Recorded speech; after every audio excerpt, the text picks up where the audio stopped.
പരാതിയില്ലാതെ ആവശ്യാനുസരണം കുടിവെള്ളം കൊടുക്കാൻ കഴിയുന്നതോടൊപ്പം റോഡുകൾ തകരാതെ സംരക്ഷിക്കപ്പെടേണ്ട ഉത്തരവാദിത്വവും ജലവിഭവ വകുപ്പിനുണ്ടെന്ന് മന്ത്രി മോൻസ് ജോസഫ് മാതൃഇടവകയായ കടുത്തുരുത്തി സെന്റ് മേരീസ് ഫൊറോന താഴത്തുപള്ളിയുടെ നേതൃത്വത്തിൽ നൽകിയ സ്വീകരണ സമ്മേളനത്തിൽ പ്രസംഗിക്കുകയായിരുന്നു മന്ത്രി.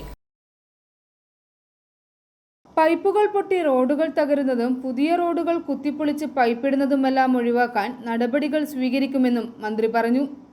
പരാതികൾ കൊണ്ടു നിറഞ്ഞ ജലവിഭവ വകുപ്പിനെ പരാതിരഹിത വകുപ്പാക്കി ജനങ്ങൾക്ക് നന്മ ചെയ്യാൻ കഴിയുന്ന വകുപ്പാക്കി മാറ്റിയെടുക്കുമെന്നും മന്ത്രി മോൻസ് ജോസഫ് പറഞ്ഞു. തർക്കങ്ങൾ വന്നല്ലോ, അപ്പോൾ മറ്റ് തർക്കങ്ങളല്ല, അതുമായി ബന്ധപ്പെട്ട് തീരുമാനമെടുക്കുന്നതിന് വേണ്ടി കുറേ ബുദ്ധിമുട്ടുകളുണ്ടായി.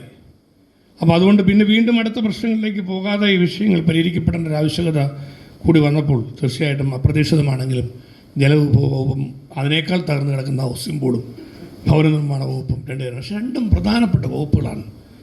ജലവിഭവ വകുപ്പ് മനുഷ്യന് കുടിവെള്ളം കൊടുക്കേണ്ട വകുപ്പാണ്. ഇതുപോലെ റോഡുകൾ തകരാത്ത വിധത്തിൽ ജനങ്ങൾക്ക് വേണ്ടി സംരക്ഷിച്ച് നിർത്താൻ കഴിയണമെന്ന് ശ്രമിക്കേണ്ട വകുപ്പാണ്.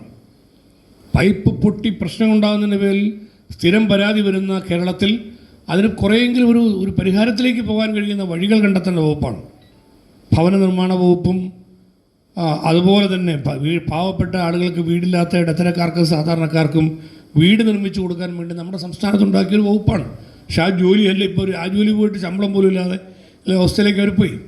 അപ്പം അതിനെല്ലാം മാറ്റം വരുത്തി ഈ ജനക്ഷേമത്തിന് വേണ്ടി ഉള്ള വകുപ്പുകളാക്കി ഇതിനെ മാറ്റുക എന്നുള്ളതാണ്. അപ്പം എൻ്റെ ആദ്യത്തെ ഡിക്ലറേഷൻ തന്നെ ജലവിഭവ വകുപ്പിനെ പരാതികൾ കൊണ്ട് നിറഞ്ഞു നിൽക്കുന്ന ഈ വകുപ്പിനെ പരാതിരഹിതമാക്കി ജനക്ഷേമ വകുപ്പാക്കി ജനങ്ങൾക്ക് നന്മ ചെയ്യുന്നൊരു വകുപ്പാക്കി മാറ്റാൻ ശ്രമിക്കുക.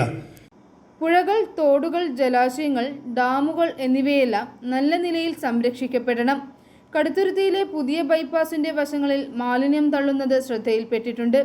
ഇത്തരക്കാരെ കണ്ടെത്തുന്നതിനും നടപടിയെടുക്കുന്നതിനും ഉത്തരവാദിത്തപ്പെട്ടവരെ ചുമതലപ്പെടുത്തിയിട്ടുണ്ടെന്നും മോൻസ് ജോസഫ് പറഞ്ഞു.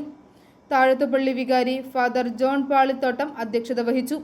സമ്മേളനത്തിൽ ഇടവകയുടെ ആദരവറിയിച്ച് വികാരി മന്ത്രിയെ പൊന്നാട അണിയിച്ചു.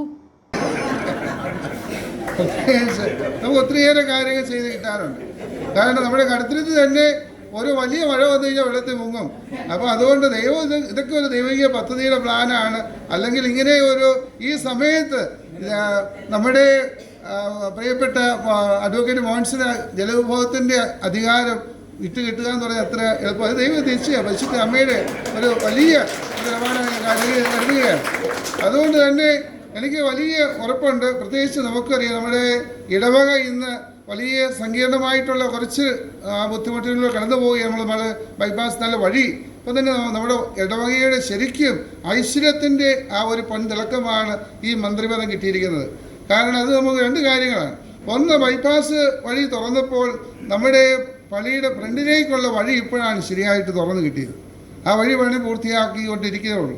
അതുമായിട്ട് ബന്ധപ്പെട്ട് പല കാര്യങ്ങളും ഞാൻ ഇടവക അംഗവും തേവര സേക്രഡ് ഹാർട്ട് കോളേജ് പ്രിൻസിപ്പളുമായ Franklin John, pastoral council member Jose James Nilappana, കൈക്കാരൻ ജോണി കാട്ട്ലാംപറമ്പിൽ, ടോമി നിലപ്പന, മണി ജോർജ് ഇലഞ്ഞിക്കുഴി, റോബി കുര്യൻ പൂവക്കുളത്ത് തുടങ്ങിയവർ പ്രസംഗിച്ചു. i4a News, Ettumanoor.